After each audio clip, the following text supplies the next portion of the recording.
Dear students, BSR Hindi literature YouTube channel पर professor Siyaram Meena की ओर से बीएफआर फर्स्ट जनरल हिंदी के विद्यार्थियों का आज के वीडियो रिकॉर्डिंग व्याख्यान के दौरान आपका स्वागत करता हूं। विद्यार्थियों, आज के सामान्य हिंदी के पाठ्यक्रम में पद्य संचयन जो पुस्तक है या काव्य संचयन जिस पुस्तक को हम कह सकते हैं, उसमें जो प्रमुख कवि है रामधारी सिंह दिनकर। रामधारी सिंह दिनकर को राष्ट्र कवि की संज्ञा से भी संबोधित किया जाता है। इनका परिचय हमारे लिए जानना बहुत जरूरी है। परिचयात्मक क्रम में मैं कहना चाहूंगा कि रामधारी सिंह दिनकर का जन्म 1908 ईस्वी में हुआ और इनका देहावसान 1974 ईस्वी में हुआ। गुप्त जी के बाद, यानी गुप्त जी से तात्पर्य है मैथिली शरण गुप्त, जो कि द्विवेदी प्रमुख कवि हैं, द्विवेदी के प्रमुख साहित्यकार माने जाते हैं, प्रमुख कवि माने जाते हैं।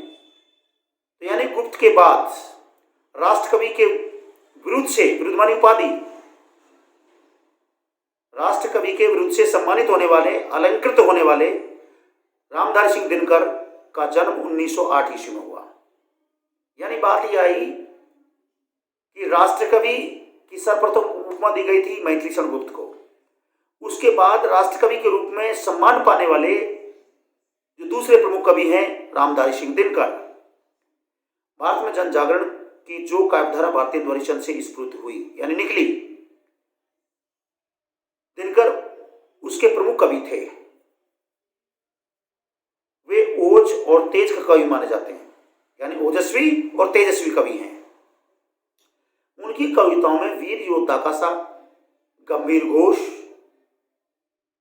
अग्नि का सा ताप तथा सूर्य का सा प्रखर तेज देखने को मिलता है। बहुत बड़ी बात कही है परिचय में मैं आपको कहना चाहूंगा कि रामधारी सिंह दिनकर के काव्य में हमें योद्धा मानी जो युद्ध लड़ने वाला है, वीर सैनिक है, उसका सा तो एक घोष अर्थात नाद, और अग्नि का सा ताप, अग्नि की सी गर्मी ज्वाला, और सूर्य का सा प्रखर तेज, बहुत तेज एक नजर आता है। वो केवल रामधारी सिंह दिनकर के काव्य में ही देखने को मिलता है। उन्होंने भारतीय संस्कृति का गहन अध्ययन किया है। बहुत ही गंभीरतापूर्वक उन्होंने भारतीय संस्कृति को नजदीक से देखा है, परखा है, समझा है, अनुभव किया है। वो भारतीय संस्कृति के उज्जवल पक्ष के पोषक थे। संस्कृति के 4 अध्याय नामक इनका ग्रंथ इतिहास तथा संस्कृति के क्षेत्र में एक महत्वपूर्ण ग्रंथ माना जाता है। बहुत प्रसिद्ध ग्रंथ है इनका संस्कृति के 4 अध्याय। स्वतंत्रता आंदोलन के दौरान दिनकर जी ने अपनी ओजस्वी वाणी में भारत के सांस्कृतिक गौरव का गायन किया तथा भारतीय जनता में नई चेतना का संचार किया। ओंकार, द्वंद्व गीत, कुरुक्षेत्र, इतिहास के आंसू, रश्मि रथी, धूप और धुआं, उर्वशी, परशुराम की प्रतीक्षा उनके प्रमुख काव्य ग्रंथ हैं। कुरुक्षेत्र, रश्मि रथी तथा उर्वशी उनके प्रसिद्ध प्रबंध काव्य हैं। ये 3 उनके प्रबंध काव्य हैं। कौन कौन से? कुरुक्षेत्र, रश्मि रथी और उर्वशी। कुरुक्षेत्र में वो भीष्म के चरित्र के माध्यम से संसार के लिए प्रेम, शांति और सहयोग का मार्ग खोजने का प्रयास करते हैं। यानी रामधारी सिंह दिनकर की हर कृति किसी न किसी उद्देश्य को लेकर के हमारे सामने प्रस्तुत होती है। इस कृति में, यानी कुरुक्षेत्र नामक कृति में रामधारी सिंह दिनकर भीष्म के चरित्र के माध्यम से प्रेम, शांति और सहयोग का एक रास्ता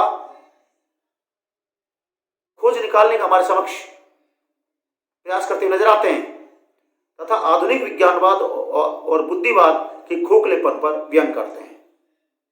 आधुनिक जो वैज्ञानिक सोच है और जो अति बौद्धिकता है, उस पर सीधा प्रहार करते हैं। उर्वशी कामाध्यात्म प्रधान नाटक काव्य है। परशुराम की प्रतीक्षा काव्य में 1962 में चीनी आक्रमण से आहत राष्ट्रीय सम्मान की वेदना को व्यक्त करते हैं तथा भारतीय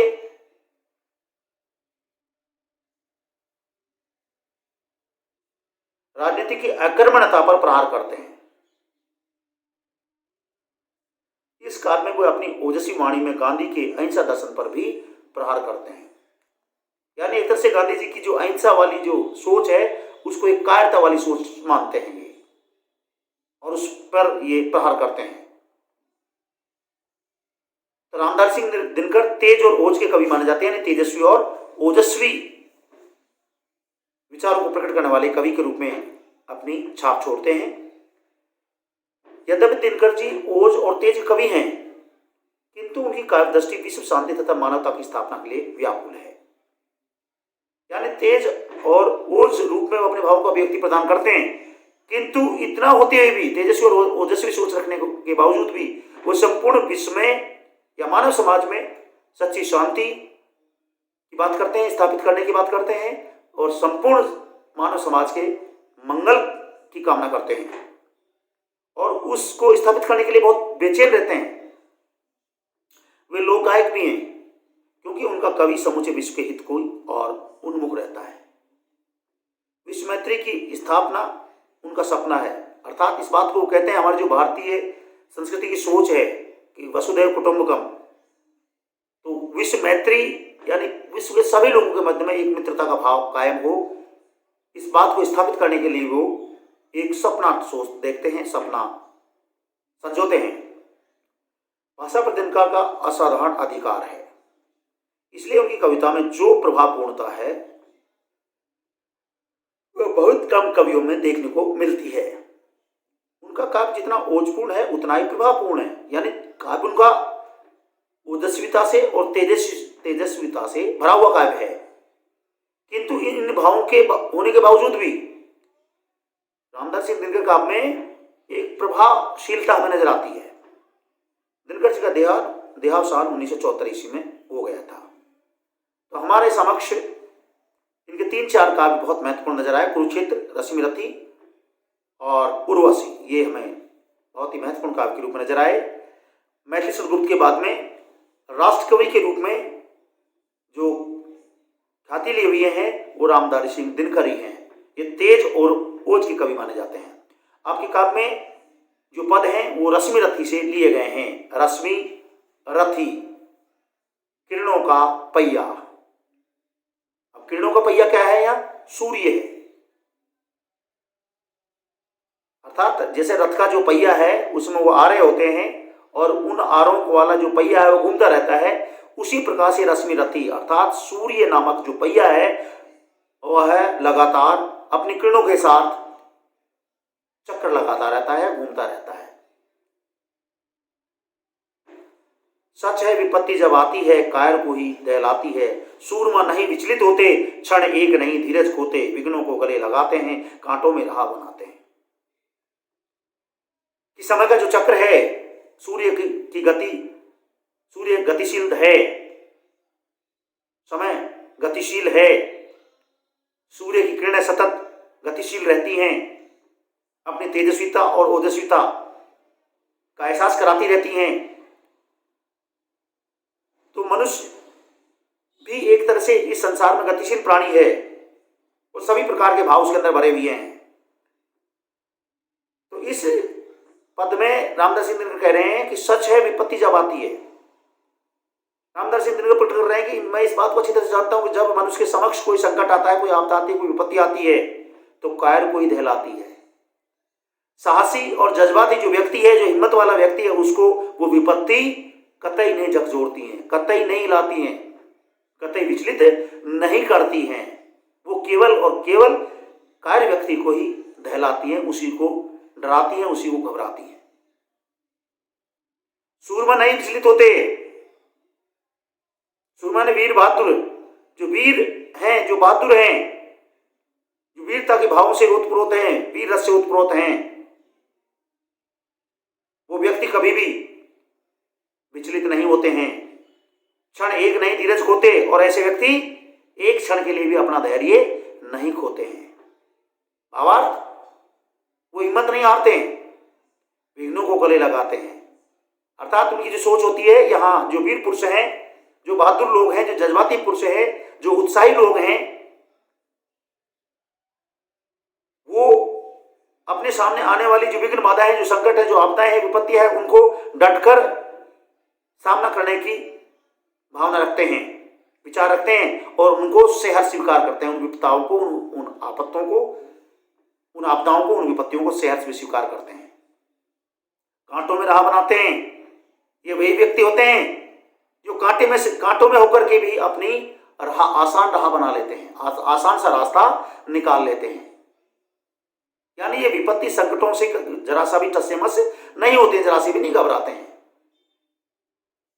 मुक्षे ने कभी ऊप कहते हैं, संकट का शरण ने कहते हैं। अर्थात किसी भी बड़ी समस्या को देख करके इनके मुंह से कभी भी ओ ऐसी कभी भी ध्वनि नहीं निकलती है कि मैं क्या करूंगा, क्या हो गया। इस प्रकार की मनोभावनाएं या मनोभावों के साथ इस प्रकार की इस प्रकार की कष्टकारी आवाज नहीं निकलती है, बल्कि संकट का क्षण न कहते हैं। ये संकट के आने वाले जो क्षण है, उनसे किसी भी रूप में नहीं डरते हैं। जो आप पढ़ता सब सहते हैं। अर्थात ये वे व्यक्ति होते हैं, वे बहादुरों की विशेषता बताते हुए, वीरों की, सूरमाओं की विशेषता बताते हुए रामदास सिंह दिनकर जी कहते हैं कि ये वीर बहादुर पुरुष जो हैं, ये वे व्यक्ति हैं कि इनके सामने जो भी कुछ संकट आते हैं उनको सहज स्वीकार करते हैं, उनको आसानी से सहन करते हैं। उद्योग निरत रहते हैं। उद्योग निरत से तात्पर्य है कि जो उनके सामने जो काम है उस काम में वो लगातार लगे रहते हैं। सूलों का मूल नसाने को, बड़ खुद विपत्ति पर छाने को। अर्थात सूलों का मूल नसाने को, उनके सामने सूल माने कांटा, अर्थात कांटों के प्रतीक जो आपदाएं, जो विपत्तियां आती हैं, उनको नष्ट करने के लिए, नसाने माने नष्ट करने के लिए वो प्रयास करते हैं, खुद आगे बढ़ते हैं, किसी दूसरे को कंधों पे बंदूक नहीं चलाते हैं। ऐसे व्यक्ति स्वयं बंदूक धारण करते हैं, यानी स्वयं उन विपत्ताओं के सामने आकर के प्रहार करते हैं, उनका सामना करते हैं विपत्ति पर छा जाने को। अर्थात उन विपत्ति, उन आपदाओं, उस संकटों पर वो स्वयं एक तरह से आक्रामक रवैया अपनाते हैं, उन पर स्वयं विजय प्राप्त करने की कोशिश करते हैं। है कौन विघन ऐसा जग में, टिक सके वीर नर के मग में। इस लाइन में रामधारी सिंह दिनकर वीर मनुष्यों या जज्बाती व्यक्तियों, उत्साही व्यक्तियों के मन में उत्साह का संचार करते हुए, अपने मनोभाव प्रकट करते हुए कहते हैं कि है कौन विघन ऐसा जग में। अर्थात ऐसी दुनिया के अंदर, संसार के अंदर कौन सी विघ्न बाधा है, कौन सा सब बड़ा से बड़ा संकट है जो वीर बहादुर पुरुष को उसके कर्तव्य से डिगा सके, विचलित कर सके। अर्थात ऐसी कोई विपत्ति, कोई संकट, कोई आपदा नहीं है जो वीर, साहसी और उत्साही व्यक्ति को के धैर्य को डिगा सके, उसके जज्बे को विचलित कर दे। ऐसा नहीं है, ऐसी नहीं है। खम ठोक ठेलता है जब नर, पर्वत के जाते पांव कड़। वीर लोगों की जो भावनाएं, उनको उत्साही लोगों की भावनाएं हैं, बहादुर लोगों की जो जज्बाती भावनाएं, उनका अनुभव शेयर करते हुए रामधारी सिंह दिनकर कहते हैं कि खम ठोक ठेलता है जब वीर बहादुर पुरुष जब खम ठोक करके यानी पूर्ण होश आवाज के साथ जब चेतावनी को स्वीकार करता हुआ आगे बढ़ता है, पर्वत के जाते पांव कड़। तो पर्वत जो कि अपना आप में अचल है, उसके भी नींव डगमगाने लग जाती है। आप कहोगे यहां ऐसा लग रहा है जैसे अतिशयोक्ति अलंकार का प्रयोग किया जा रहा है, लेकिन यह सही मायने में उचित है, वाजिब है, सही है। कई बार ऐसा देखा गया है।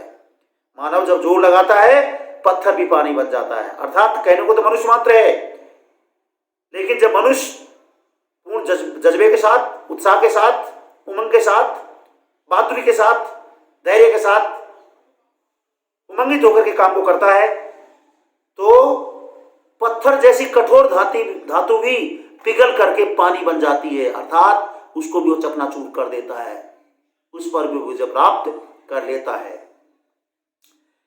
गुण बढ़े एक से एक प्रखर, है छिपे मानवों के भीतर, मेहंदी में कैसे लाली हो, व्रती का बीच उजियाली हो। रामधारी सिंह दिनकर वीर सूरमा बहादुर लोगों की प्रशंसात्मक बातों का वर्णन करते हुए कहते हैं कि गुण बढ़े एक से एक प्रखर, अर्थात रामधारी सिंह दिनकर कहते हैं कि मैं जिन योद्धाओं की, जिन वीर पुरुषों की बात कर रहा हूं, उनके गुणों की यदि मैं बात करूं तो गुणों का मंथन करने पर मैंने पाया कि उनके अंदर एक से बढ़कर एक गुण विद्यमान है और हर गुण को प्रकट करने में बहुत प्रखर हैं, बहुत माहिर हैं। छिपे मानवों के भीतर, अर्थात जो ऐसे बहादुर लोग हैं उनके अंदर मानवता के गुण भी बहुत सारे छिपे हुए हैं। मेहंदी में जैसे लाली हो, उसी प्रकार छिपे हुए, जैसे मेहंदी के अंदर लाली छिपी हुई है, लालिमा छिपी हुई है। यहां साहित्यकार मेहंदी और लालिमा का उदाहरण इसलिए पेश कर रहा है क्योंकि मेहंदी भी अनेक प्रकार की चोटों को, विभिन्न प्रकार की, अनेक प्रकार की बहुत सारी चोटों को सहन करने के पश्चात ही रचती है और रचने के बाद में रिजल्ट देती है लालिमा का। तो ये जो उत्साही पुरुष हैं, जो बहादुर लोग हैं, ये भी अनेक प्रकार के थपेड़े खाते हैं, अनेक प्रकार के झंझावत झेलते हैं, संकट झेलते हैं, कष्ट झेलते हैं और थपेड़े खा करके ही वो उनमें निखार उत्पन्न होता है। व्रती का बीच उजियाली हो, व्रती का मानी बत्ती। इतना ही नहीं, आगे रामधारी सिंह दिनकर कहते हैं कि जैसे ऐसा लगता है जैसे एक बत्ती के बीच में बत्ती स्वयं जलती है, दीपक है, दीपक प्रकाश देते हुए नजर आता है। हम सभी ये कहते हैं कि दीपक जल रहा है, कभी ये नहीं कहते बत्ती जल रही है। एक तरह से उसका खुद का एक तरह से अस्तित्व खत्म होता जा रहा है, लेकिन उसका कहीं नाम नहीं आता है। तो व्रती का मानी बत्ती, अर्थात जिस प्रकार से बत्ती के बीच में उजाला छिपा हुआ रहता है और बत्ती का चाहे अस्तित्व खत्म हो जाए लेकिन वो उजाला देती रहती है। बत्ती जो नहीं जलाता रोशनी नहीं कर पाता, अर्थात जो बत्ती नहीं जलाएगा, या बत्ती जलाने से तात्पर्य जो अपना अस्तित्व नहीं खोएगा, जो अपने आप को कष्ट में नहीं डुबोएगा, जो मेहनत नहीं करेगा, परिश्रम नहीं करेगा, सामना नहीं करेगा, वह रोशनी भी प्रकट नहीं कर सकता, अर्थात सकारात्मक रिजल्ट भी प्राप्त नहीं कर सकता। अर्थात सकारात्मक रिजल्ट हमको पाना है, किसी कार्य में हमको सिद्धि प्राप्त करनी है, सफलता प्राप्त करनी है, तो पहले अपने आप को उस कार्य के प्रति पूर्णतः समर्पित करना होगा। पीसा जाता जब इक्षु दंड, झरती रस की धारा अखंड। साहित्यकार इसी बात की समीक्षा करते हुए रामधारी सिंह दिनकर कहते हैं कि जब इक्षु माने गन्ना, जब गन्ने की जो डंठल है उनको जब पीसा जाता है, तभी कोलू में जब पीसा जाता है तभी उसमें से रस निकलता है। अर्थात तो गन्ना भी एक तरह से चोट सहन कर रहा है, चोट सहन करने के पश्चात ही रस पैदा करता है। जाती रस की धारा अखंड, और फिर उसी में से अखंडित रस की धारा प्रवाहित होती है। मेहंदी जब सहती है प्रार, बनती ललनाओं का श्रृंगार। बहुत अच्छी ढंग से रामधारी सिंह दिनकर जी अपनी बात को रखते हैं। उन्हीं की इसी बात को मैं अपनी व्याख्यात्मक शैली में आपके समक्ष पहुंचा रहा हूं कि मेहंदी है वो अनेक प्रकार के प्रहार सहन करती है, चोट खाती है, सिलबट्टे पर पिसती है, तब जाकर के बारीक पिसने के पश्चात जब हाथों में रचाई जाती है और जब लालिमा परिणाम के रूप में जब लालिमा छोड़ती है, तो वही मेहंदी जिसने अनेक चोटें सहन की थी, वही हाथों में रच करके उन्हीं सुंदर स्त्रियों के हाथों का श्रृंगार बनती है। तो श्रृंगार पाना है, शोभा पाना है, इज्जत कमाना है, नाम कमाना है, चमकना है, सौंदर्य भरना है, तो पहले आपको कष्ट सहन करना पड़ेगा। जब फूल पिरोए जाते हैं हम उनको गले लगाते हैं, फूल भी पहले कष्ट सहन करते हैं। फूलों के अंदर से हम सुई और धागे से छिद्र करके उन सबको गूंथ करके माला का आकार देते हैं, तब जाकर के ही वो किसी न किसी महान हस्ती, किसी महान विभूति, किसी देवता, देवी देवता के गले का हार बनती हैं और शोभा पाती हैं। तो साहित्यकार यहाँ हमारे अंदर एक बहुत बड़े त्याग, समर्पण की भावना का विकास करने की बात इन पदों के माध्यम से प्रकट कर रहा है। वसुधा का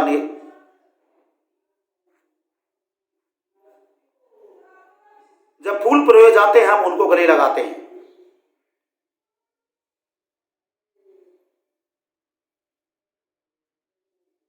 इन्हीं भावों की अभिव्यक्ति रामधारी सिंह दिनकर इस पद के माध्यम से हमारे समक्ष प्रस्तुत कर रहे थे।